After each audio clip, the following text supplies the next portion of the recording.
Salut le maker, CrazyDoub, réalisation de circuit imprimé aujourd'hui avec la gravure dite à l'anglaise, donc avec une petite CNC 1310. Donc je vais vous présenter un petit peu le fonctionnement, comment l'utiliser, les améliorations que vous pouvez faire pour vous simplifier la vie, et puis on fera un petit test de réalisation d'un circuit imprimé. Voilà donc le circuit que je souhaite réaliser. Donc il s'agit d'une Rangemaster Dallas, donc une pédale d'effet assez connue, voilà, que je souhaite dupliquer pour éviter de l'acheter neuf tout simplement. Donc j'ai créé le routage sous KiCad, donc c'est un circuit relativement simple, hein, on voit. J'ai essayé de réduire au maximum les via, donc c'est important puisque là je vais faire une gravure sur simple face. Après la machine peut vous permettre éventuellement de faire en double face. C'est un petit peu plus compliqué en tout cas pour des travaux débutants. Surtout exporter les fichiers Gerber, donc là c'est pas le sujet de la vidéo aujourd'hui, mais en tout cas ils ont été exportés. On verra juste après le logiciel que j'utilise pour créer le G-code qui sera utilisable sur la machine. Afin de pouvoir graver notre PCB avec la fraiseuse, il va falloir dans un premier temps créer un fichier G-code, donc qui soit compatible avec GRBL. Donc pour ça j'utilise Flatcam. Avant de pouvoir utiliser ce logiciel, il va déjà falloir avoir exporté depuis votre logiciel de création de circuit Gerber et Excellion. Donc le Gerber pour le contour du circuit, en fait, enfin le dessin du circuit, l'Excellion pour les petits trous. Et puis également vous pouvez avoir le contour externe de la carte, etc. Enfin voilà, en tout cas il faudra exporter les Gerber dans un premier temps. On va y arriver. Donc j'ai déjà exporté les Gerber donc sur un projet de pédale d'effet tout simplement. Donc je prends dans un premier temps le bac CU, donc bac copper, voilà, qui est le circuit. Voilà. Donc la première chose à faire, ça va être de retourner le circuit, tout simplement, faire un miroir donc sur l'axe X, puisqu'on est sur l'arrière du circuit, donc il faut le graver dans ce sens-là. Voilà, ça c'est impératif. On va pouvoir déplacer vers l'origine. Voilà, donc on va le retrouver du coup, ramener ici. Voilà, j'essaie de pas aller trop vite. Voilà, donc on a du coup notre circuit qui est installé correctement. Ce qu'on va faire, on va le double-cliquer. On va se retrouver ici du coup sur l'objet Gerber qu'on a chargé tout simplement. Donc on va commencer par faire un routage d'isolement.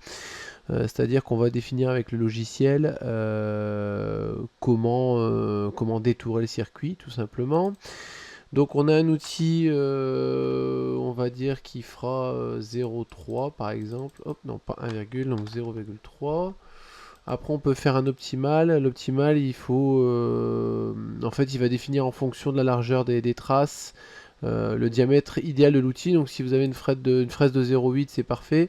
Moi en l'occurrence, j'ai une fraise en pointe donc qui est à peu près de 0,3. On peut choisir le nombre de passes, le chevauchement, etc. En général, je ne touche à rien d'autre. Ici, on peut mettre 0,3 aussi, parce que je ne sais plus comment il le gère. Donc, avec le type de fraise en V, hein, tout simplement. On génère la géométrie. Voilà, donc on voit du coup le passage de la fraise, hein, tout simplement. Donc on vérifie bien qu'il n'y a pas de zone oubliée. Là on voit que la fraise va passer à peu près partout. Bon, si ce n'est sur les petits points ici, mais c'est pas très grave. Puisque ce sont des accroches au plan de masse, donc il n'y a pas forcément grand intérêt. Ça va juste aider au niveau de la soudure. Du coup, on se retrouve sur l'objet généré et sur la page qui va permettre de générer la découpe, enfin le G-code, hein, tout simplement. Donc on pourrait très bien retourner ici, on va retrouver en fait la géométrie qui est là, la double-cliquer, on revient du coup sur cette page-là. On va avoir une profondeur ici définie, donc là après le diamètre de l'outil en V et l'angle de la pointe, ce sera voilà, ce sera testé en fonction de votre outil. Moi en général je me cale surtout sur la profondeur en fait, c'est-à-dire que je viens jouer sur les paramètres pour obtenir une profondeur assez satisfaisante. En général, je tourne aux alentours de 0,15, 0,16. Ça fonctionne bien pour moi. Après, voilà, ce sont des essais effectués en fonction de la matière et puis de l'outil également. Le déplacement sur Z, c'est la hauteur à laquelle l'outil va remonter entre les déplacements sur X, Y. La vitesse de déplacement, donc en général, je grave à 80-90. Voilà, donc là je vais mettre 90 en l'occurrence. Le déplacement en hauteur, en fait, ça va être la vitesse de plongée. 60, ça fait peut-être un peu beaucoup. On va le mettre à 50 en général, c'est plutôt pas mal. Pas oublier de définir la vitesse de broche. Donc en fonction de la machine, c'est entre 0 et 255 ou 0 et 1000. Moi en l'occurrence, je sais que c'est 1000. Du coup, je vais mettre 900. Hein, je suis quasiment à vitesse max. Hein. Plus le diamètre de l'outil est petit, plus la vitesse de rotation est importante. Voilà, après sur le reste, j'ai pas de paramétrage particulier à effectuer. Donc je peux générer l'objet CNC. Voilà, du coup j'ai le G-code qui est généré par le logiciel. Et je peux donc enregistrer via ce petit bouton G-code, donc ici. Donc il existe déjà, on peut faire ça. Là en l'occurrence il est déjà exporté, enregistré, donc il est déjà testé, hein, le circuit est déjà monté, donc je vais utiliser celui-là. Mais en tout cas voilà, c'est la marche à suivre pour générer le G-code. Voilà donc la machine que j'utilise pour la gravure de PCB. Donc c'est une petite machine CNC 1310, donc avec un châssis très robuste. Donc c'est une machine qui est de tout petit format mais très précise.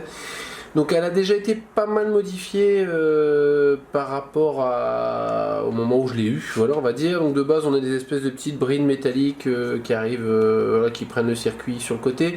Là j'ai fait des pièces imprimées en 3D donc qui me permettent vraiment de snapper le circuit imprimé de manière efficace et surtout de l'avoir bien rigide. Voilà, donc la modification suivante c'est les petites fins de course. J'ai rajouté les fins de course sur les 3 axes.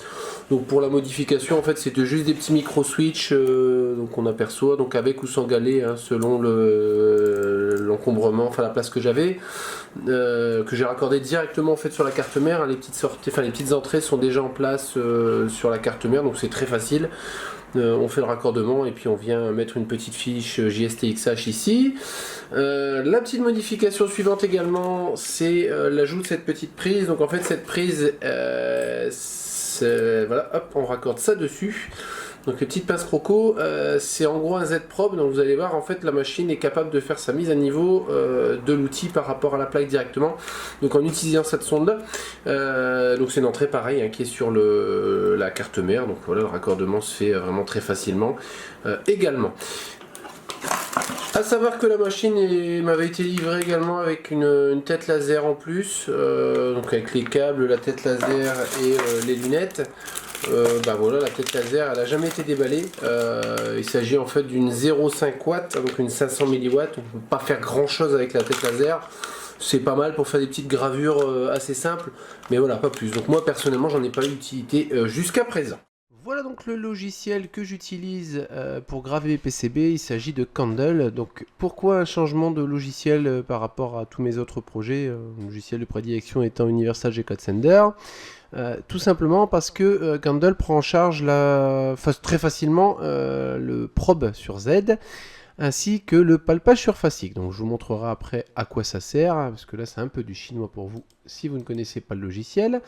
La première étape, ça va être d'aller dans les paramètres, choisir le port COM de votre machine, et le logiciel se connecte automatiquement. Donc on peut venir déverrouiller la machine. On peut faire un homing, donc ça ne sera valable que si vous avez des buts et fins de course installés sur la machine. Voilà. Ensuite, on va venir chercher le point d'origine sur la plaque qu'on veut graver.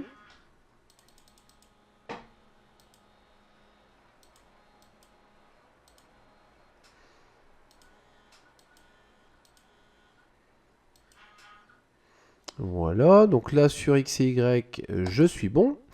Je vous parlais du Z-Probe, en fait il est juste ici. Donc j'ai installé, comme vous le voyez, la petite pince crocodile, enfin deux petites pinces crocodiles, une sur le circuit, sur le cuivre, l'autre sur l'axe du moteur, tout simplement. Voilà. Et du coup, je peux faire un 0 sur Z, puisque je sais que mon outil est bien à fleur de la plaque. Je vous parlais de palpage surfacique tout à l'heure. Donc la première étape, ça va être d'ouvrir un G-code, donc le G-code qu'on a créé précédemment. Voilà, et on va créer un palpage surfacique. Le palpage surfacique, ça va vous permettre en fait de compenser les éventuelles déformations de la plaque de cuivre ou d'une mauvaise assiette, d'un mauvais positionnement dessus. Alors on va voir un petit peu ensemble comment ça fonctionne. Donc on a créé un fichier, on a les paramètres qui s'affichent. Donc on va faire un automatique, c'est-à-dire que la machine va définir automatiquement les points ou palper en fonction de la dimension de la gravure à effectuer. On peut rajouter des points si on veut, si on veut faire une grille de 3 par 3 par exemple, on peut tout à fait le faire. Voilà, on voit on aura 9 positions différentes de palpage. Voilà. On va du coup pouvoir palper le circuit. Donc la machine va faire un petit cycle qui prend un petit peu de temps. Ça peut être un petit peu casse-pied d'attendre, mais voilà, on va gagner énormément en termes de précision, puisqu'après la machine va compenser, le logiciel va compenser automatiquement les déformations. Ce qui fait que vous aurez vraiment une gravure très régulière. Donc on va lancer le scan et reprendre juste après.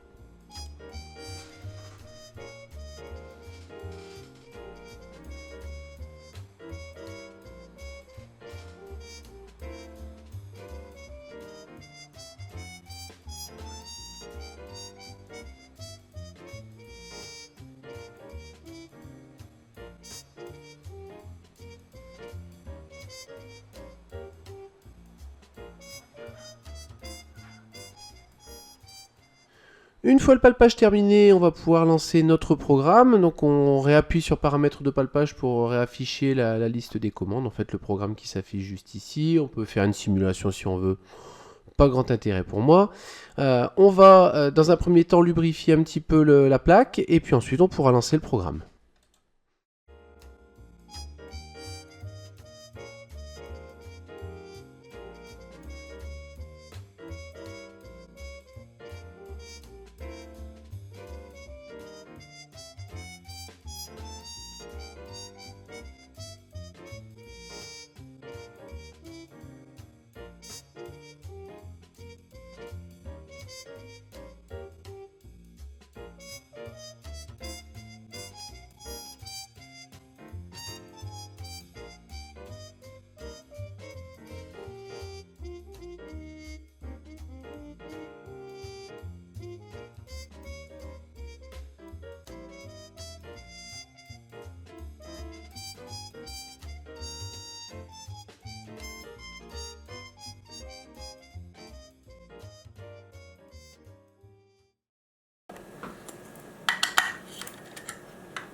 Et voilà un résultat très satisfaisant. Donc à savoir que j'ai gravé un petit peu trop profond pour le coup. J'ai mal réglé mon fichier de gravure, mais bon, de toute façon, ça fera très bien le boulot. Voilà le petit circuit que j'ai pu réaliser grâce à cette machine. Donc la Dallas Range Master, donc, voilà, hop, avec une gravure un peu plus fine. Celui-ci, c'était un premier PCB que j'avais réalisé. Avec des réglages un petit peu plus fins et du coup une pédale qui fonctionne au top. Vous l'aurez compris, je suis pas particulièrement déçu par cette machine, même si à l'achat l'ajout de butée fin de course me paraît essentiel, ainsi que les petites pinces pour le Z-Probe. C'est une petite modification qui est très simple à faire et qui vous apporte vraiment beaucoup de confort de travail. Avoir une origine précise, ça vous permet de caler après pour le perçage, le fraisage de la carte, en plus de la gravure du circuit. Alors là, ça vous apporte vraiment du confort et le Z-Probe, ça permet d'avoir une profondeur contrôlée au niveau de la gravure. Même si sur le test, là, j'ai merdé un petit peu en profondeur. Là, j'ai d'autres gravures à mon actif, dont celles que je vous ai montrées, qui sont vraiment très précises. C'est vraiment idéal.